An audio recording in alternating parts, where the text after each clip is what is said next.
आज चर्चा करेंगे अपन राजस्थान या राजपूताने के एक महत्वपूर्ण शासक के बारे में, जिनका नाम है हमीरदेव चौहान। वैसे इनके बारे में कह सकते हैं कोई भी अनभिज्ञ नहीं है, सभी इनको जानते हैं। पृथ्वीराज चौहान जिन्हें पृथ्वीराज तृतीय या राय पितौरा कई नामों से जानते हैं, उनके ये क्या है, वंशज है।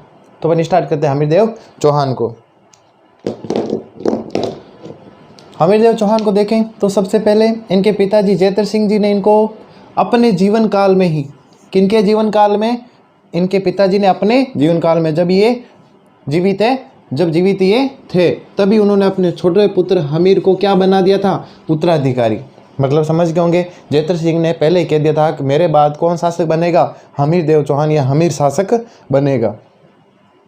1282 ईस्वी में इनका क्या होता है, राज्यारोहण, मतलब कह सकते हैं गद्दी पर बैठते हैं। और इनकी नीति कैसी होती है भाई, दिग्विजय की नीति। देखो दिग्विजय क्या होता है, मतलब एक तरह से कह सकते हैं कि पूरे विश्व को जीतने की इच्छा, एक बड़ी विजय, क्या कहेंगे उसको, दिग्विजय की नीति।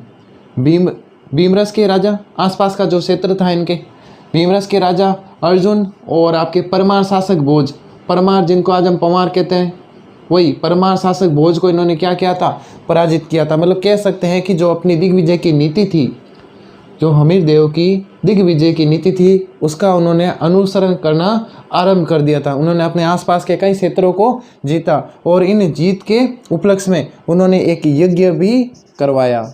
यज्ञ का नाम इंपॉर्टेंट है, आपको याद रखना है, कोटिय जन यज्ञ, कोटिय जन यज्ञ।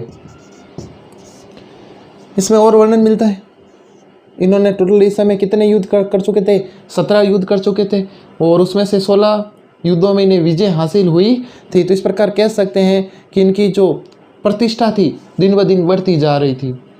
राजपूताने से बाहर भी इनकी प्रतिष्ठा बढ़ रही थी। अब उस समय दिल्ली का शासक बात करें तो दिल्ली का शासक था आपके जेके जलालुद्दीन फिरोज खिलजी।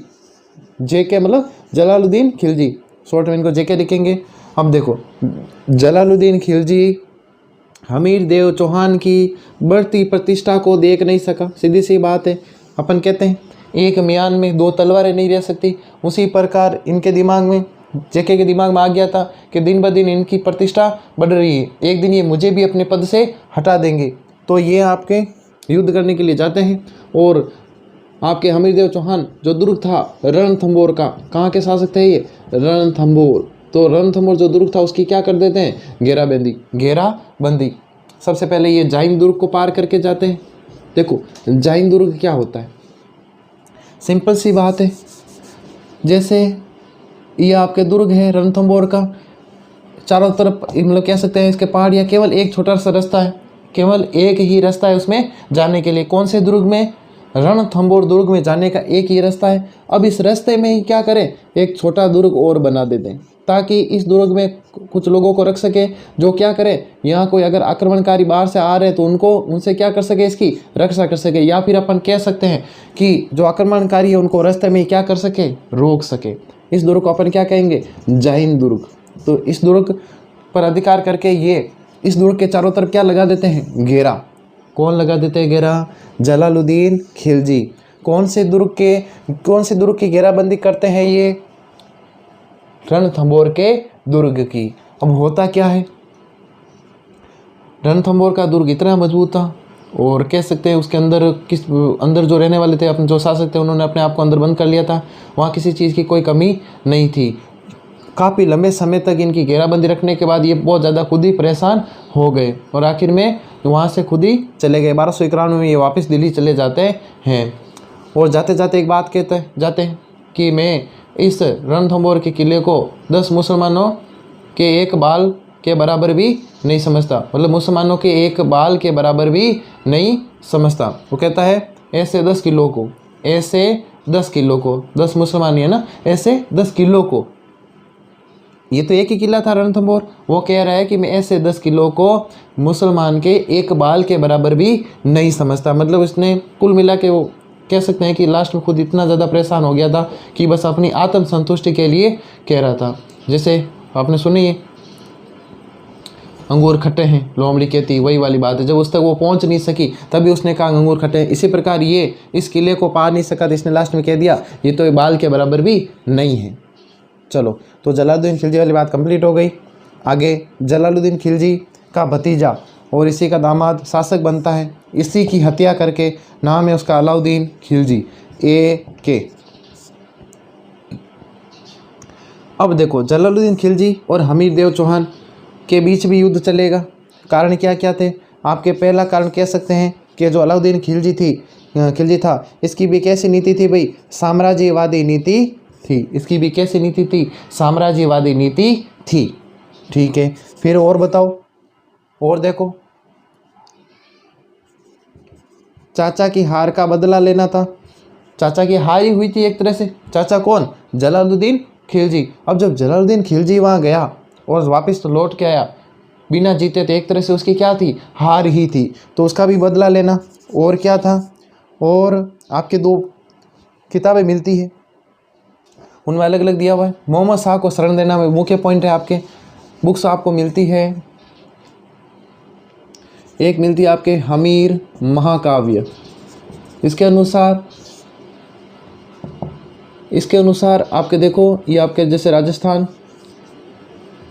के साइड में अपने गुजरात, तो ये जब दिल्ली से अपने मतलब गुजरात में जब अभियान पर गए थे, गुजरात में सैनिक अभियान पर गए थे और वापस वहाँ लूटपाट करके वापस जब धन लेके आ रहे थे, तो इस समय इनमें आपस में क्या हो जाती है? जो सैनिक थे आपस में लड़ लेते हैं कि मुझे इतना धन चाहिए, इतना धन चाहिए। इसी कारण जो मोहम्मद शाह होता है वो यहाँ से धन लेकर भागकर किसकी शरण में चला जाता है? आपके हमीर देव चौहान की शरण में चला जाता है। और इनके द्वारा वापस कहा जाता है कि भाई तुम मोहम्मद शाह को छोड़ दो। लेकिन हमीर ऐसा नहीं करता, क्योंकि कह सकते हैं कि राजपूतों की शान या जो भी थी, इनमें एक चीज़ थी कि ये जो शरणागत थे उनकी क्या करते थे? रक्षा करते थे। जो शरण को आ गया खुद भले ही मर जाना, लेकिन शरणागत की क्या करना? रक्षा करना। तो हमीर ने साफ कह दिया भाई मैं मोहम्मद शाह को आपको वापस नहीं लौटाऊंगा। दूसरा, इसके अलावा एक और हमीर महाकाव्य आपके बुक है नयनचंद्र सूरी की। इसके अलावा एक बुक और मिलती है आपके हमीर हट। ये बुक है आपके चंद्रशेखर की। इसके अनुसार आपके जो अलाउद्दीन खिलजी था, इसकी पत्नी थी आपके चिमना बेगम। क्या नाम था उनका? चिमना बेगम।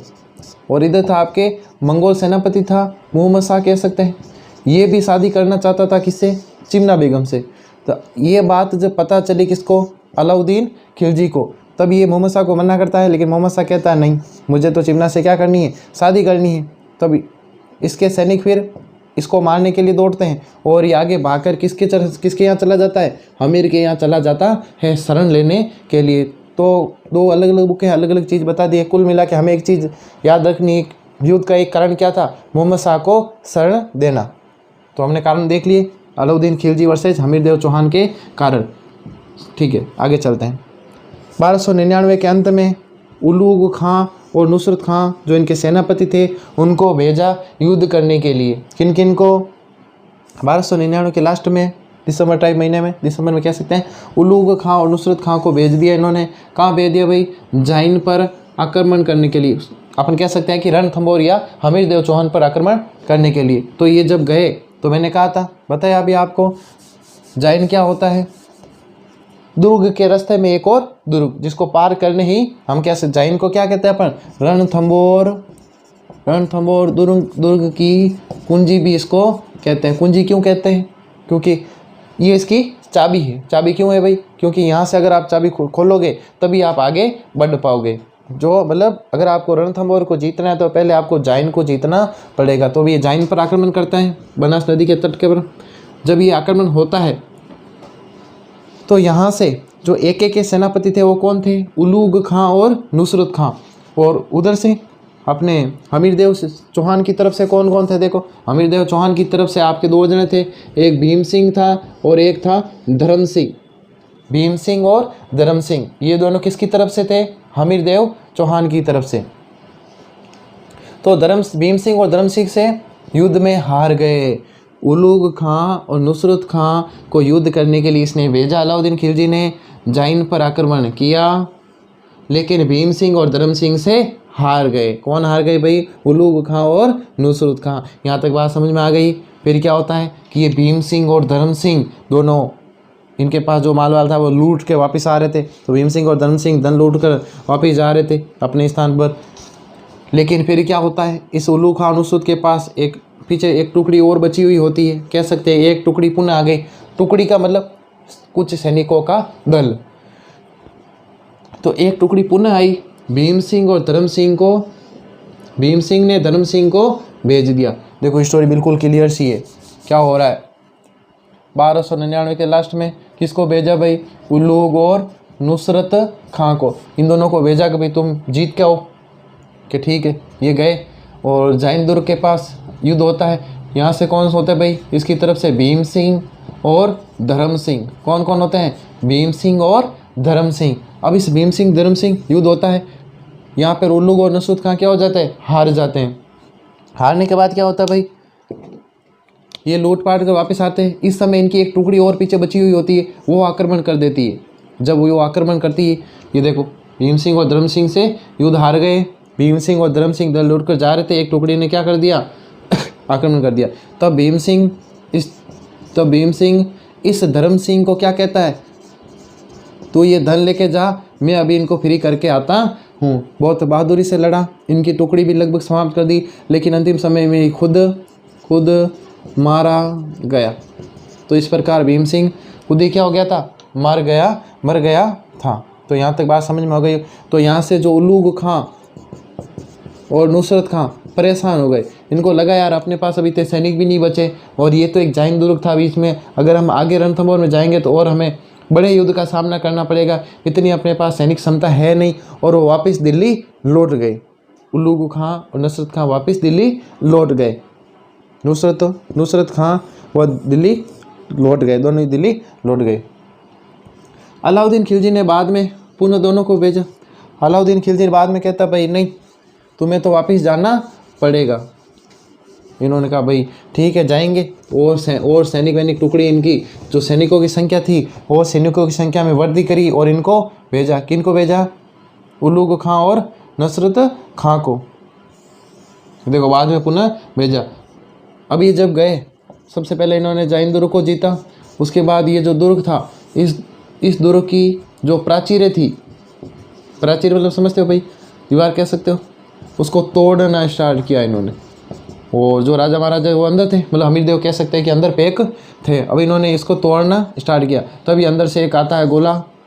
यहाँ कौन थे भाई? एक तो था नुसरत खां और एक कौन था? उल्लूग खां। एक गोला आता है और नुसरत खां को अपने साथ में लेके चला जाता है। कह सकते हैं कि नुसरत खां क्या हो गया? मारा गया। ये देखो ये गोला है और नुसरत को लेके चला गया। ठीक है। अब उल्लूग परेशान देखते ही रह गया। सामने से आया भाई, सामने देख रहा था, तब तक तो गोला यानी इसको लेके चला गया। इसने कहा ऐसे हम भी मर जाएंगे। इसने अपने भाई को कहा तू जा। किसके पास जा? अलाउद्दीन खिलजी के पास जा। इसने अपने भाई को कहा तू किसके पास जा? अलाउद्दीन खिलजी के पास जा। उसको कहे कि भाई हमारी अब इतनी क्षमता बची नहीं है, ज़्यादा सैनिक वैनिक है नहीं, कुछ करो। तो फिर अलाउद्दीन खिलजी क्या करता है? एक सैनिक टुकड़ी, एक बड़ी सेना लेकर स्वयं आता है। अब देखो बड़ा भाई को भेजा एक के पास, एक के खुद आया। लेकिन कुछ समय पश्चात दिल्ली और अवध में भी क्या होने लगे थे?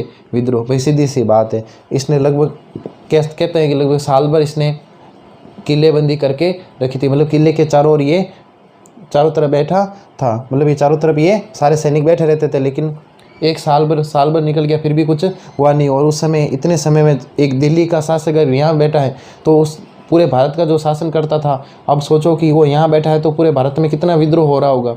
हर क्षेत्र में कुछ न कुछ हो रहा था। तो अब दिल्ली अवध क्षेत्र में भी उस समय विद्रोह चल रहे थे। तो अब इसने सोचा यार कुछ न कुछ फटाफट ऐसा कुछ करना पड़ेगा कि जल्दी से मैं इसको जीतूँ रणथंभौर को, और फिर फटाफट दिल्ली जाऊँ। तब इसने दिमाग लगाया अपना कि मैं कुछ छल कपट से कर सकता हूँ। उसने कहा कि भाई चलो आ जाओ संधि करते हैं। क्या करते हैं? संधि करते हैं। हमीर देव ने सोचा चलो ठीक है भाई संधि करते। तो अलग हमीर ने अपने रणमल और रतिपाल को भेजा। हमीर देव ने अपने सेनापति रणमल और रतिपाल को संधि करने के लिए भेजे। मतलब ये संधि करने के लिए किसके पास आए? अलाउद्दीन खिलजी के लिए। अलाउद्दीन खिलजी ने इनको लालच दे दिया। किसका लालच दिया? दुर्ग का। मैं तुम्हें इस किले का क्या बनाऊंगा? स्वामी। कौन से किले का? रणथंभौर का। तुम्हें मैं रणथंभौर का स्वामी बनाऊंगा, तुम बस हमारी साइड में आ जाओ। रणमल और रतिपाल इन्होंने कहते हैं कि अपन कह सकते हैं कि हमीर देव चौहान को क्या दे दिया? धोखा दे दिया। और किसके साथ मिल गए? ये अलाउद्दीन खिलजी के साथ मिल गए। और उन्होंने जितने भी गुप्त रास्ते थे, जितने भी दुर्ग के गुप्त रास्ते थे, उनकी जानकारी, मतलब गुप्त मार्ग जितने भी थे, वो सब इसको बता दिए। रणमल रतिपाल ने किसको? अलाउद्दीन खिलजी को। अब क्या होता है? रास्ते सब बता दिए, आक्रमण स्टार्ट होने ही वाला था। और दुर्ग में भी बात करें तो 1 वर्ष तक लगभग घेरेबंदी हो गई थी।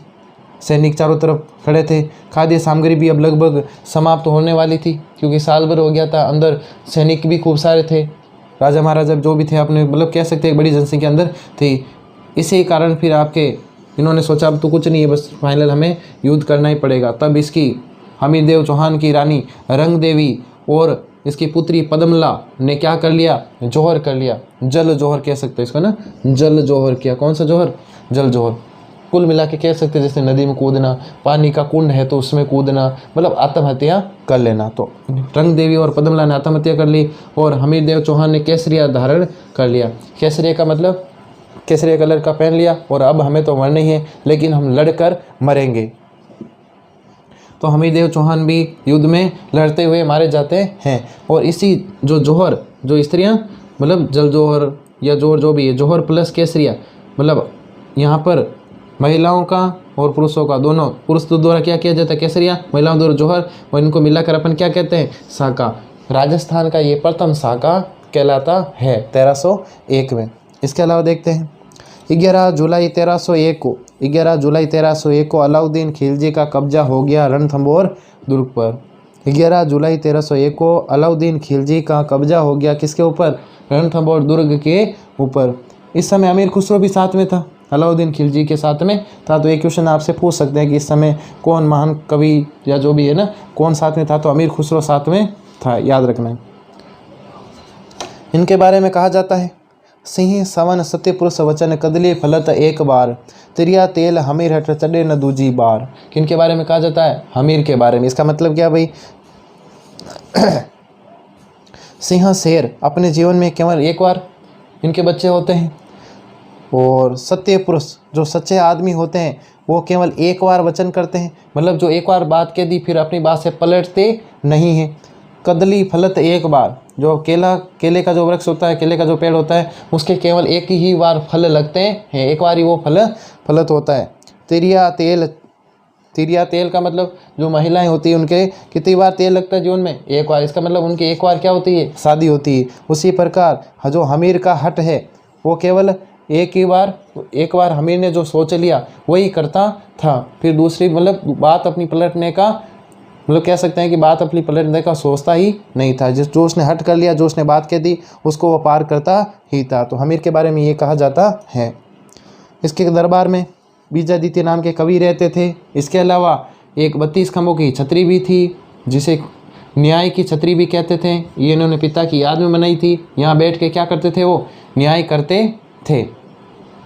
कंप्लीट जाना हमने किनके बारे में? हमीर देव चौहान के बारे में। इसके बाद अपन महाराणा प्रताप के बारे में चर्चा करेंगे।